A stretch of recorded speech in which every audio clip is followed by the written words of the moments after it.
India's economic growth for 2015 stands at a staggering 7.3%, yet the country cannot create enough jobs to lift its people from poverty. It has a labor force of 502 million people, yet 49% are employed in the agricultural sector, which only contributes to 14% of the country's economy. It's these contradictions that Prime Minister Narendra Modi wants to change under the Make in India project. This initiative seeks to transform India into a manufacturing hub for vehicles, electronic systems, pharmaceuticals, as well as a hub for hydrocarbon and nuclear energy. This colossal task is the greatest economic reform in modern Indian history. It seeks to unleash the country's true potential. Yet, change comes at a price. In this report, we will analyze the Make in India initiative and explain what obstacles the Prime Minister faces and how he intends to solve them. My name is Shirvan and welcome to Caspian Report. The primary purpose behind the Make in India initiative is not just to transform the economy, but to create new jobs. This is one of Modi's top economic priorities. In a land of 1.2 billion people, it should come as no surprise that every month nearly 1 million citizens enter the job market. This makes managing unemployment in India a daunting task. Modi's plan to stimulate economic growth starts with reforming the labor legislations. Presently, Indian labor laws make it very hard for companies to fire workers. As a result, most companies are unwilling to risk hiring an employee whom they cannot dismiss. Instead, they will seek to invest in better software or machinery.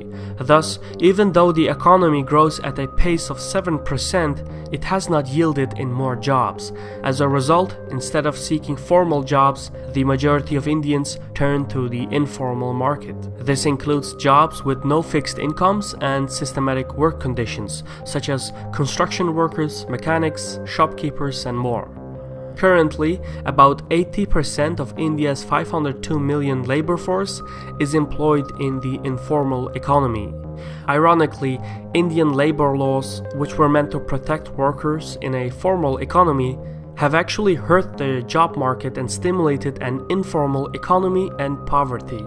Modi is seeking to pass several legislations that would reform the labor laws. He has already reduced the number of labor laws from 44 to just 5 core legislations. However, the Prime Minister has reached a political dead end. For instance, in September 2015, labor unions affiliated with the political opposition, the Indian National Congress, who represent about 150 million workers, launched a nationwide strike. Since then, Modi has backed down and there have been no signs that the core labor laws will change anytime soon. Since his labor laws reforms have reached a political stalemate, Modi has shifted to stimulate growth by manipulating the monetary policy, in other words, by cutting the interest rates. But here too, Modi has reached an impasse. Raghuram Rajan and Urjit Patel, the former and present chief executives of the Reserve Bank of India, have refused to lower the interest rates below 6.5%. Both men argued that by cutting interest rates, Indian banks would give out more loans. This would create more jobs and small businesses, but it would also devalue the currency, meaning inflation would rise. Many will argue that leaders must focus on long-term objectives. However, as an elected official, Modi's actions have electoral consequences. Therefore, many of his objectives tend to focus on short-term policies. On the other hand, Rajan and Patil, as appointed public officials, have the freedom to focus on long-term objectives. So even though Modi fully understands that inflation will hurt the economy in the long term, he needs to present short-term results. Rajan resigned from his office in early September, yet before he left, he established the Monetary Policy Committee. This group, consisting of 6 people, is responsible for setting the interest rates.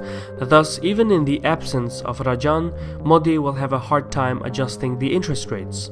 Ultimately, though, monetary manipulation is not a substitute for genuine growth. Modi's desire to reform the economy also depends on the business environment, which requires a decent infrastructure and clear tax regimes. According to the government's 5-year plan, India needs to invest about $1 trillion to modernize its railways, ports, roads, highways, bridges, and more. This estimate, designated for 2012 to 2017, amounts to $200 billion annually. However, India's national budget for 2016 stands at $289 billion. In other words, New Delhi does not nearly have enough money to modernize the infrastructure by itself. Instead, Modi wants about half of the trillion-dollar estimate to be funded by the private sector. To raise the necessary funds, Modi must rely on foreign direct investment. His attempts to acquire more investment is already yielding results. In 2015, India received a record $40 billion in foreign direct investment, which is an increase of 30% compared to the previous year. Yet, as high as this amount is, it's not sufficient to fully modernize the business environment. India requires an annual foreign direct investment of at least $100 billion. In fact, the total amount of required foreign direct investment is even higher when one considers the other segments of the economic reforms. The Make in India initiative also seeks to increase the manufacturing sector's share of the economy from 16% to 25% by 2022. The government believes that this would yield in at least 100 million jobs in the manufacturing sector. And this is where the Make in India initiatives comes full circle. For India to achieve its goals and to attract the necessary foreign direct investment, New Delhi must reform its labor and land acquisition laws as well as its tax regimes.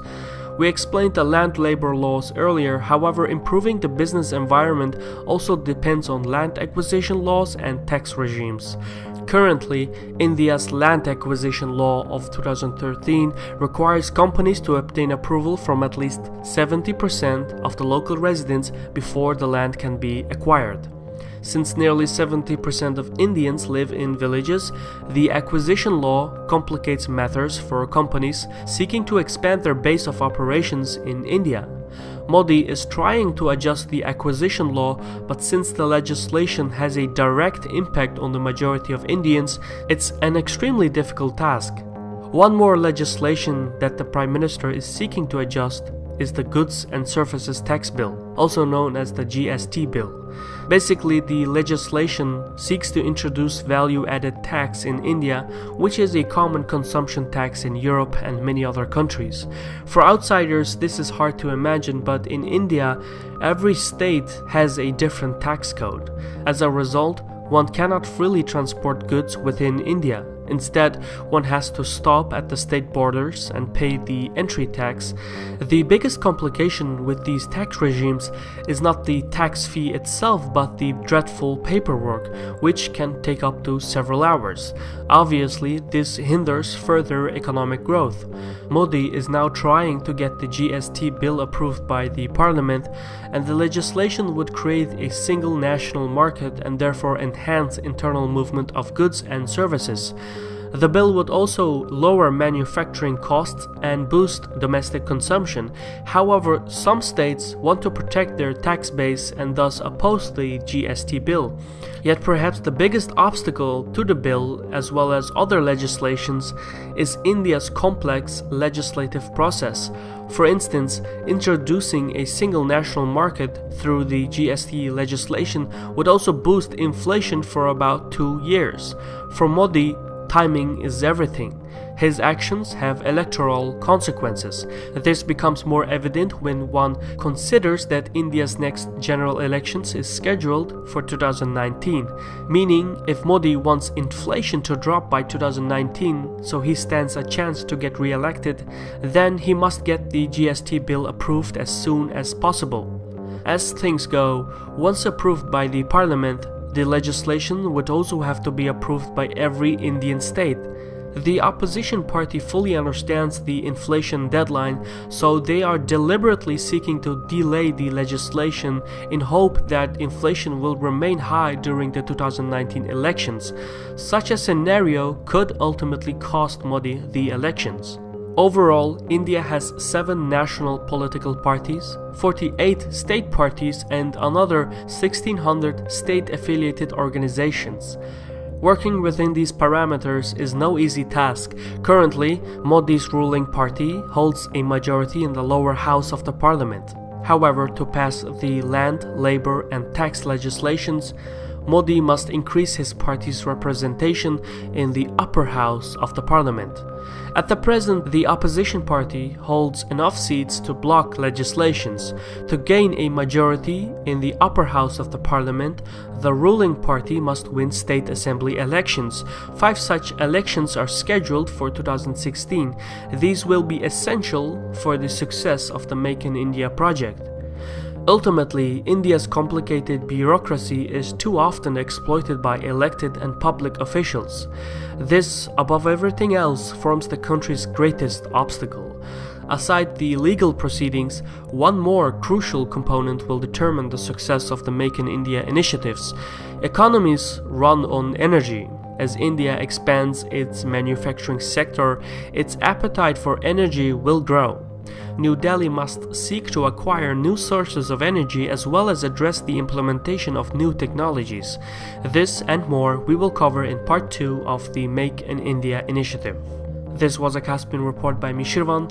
I just want to thank the following people for their contributions on Patreon, and if you want to help with the costs of the show, please visit our Patreon page in the description. For now, thank you for watching, take care and Sarol.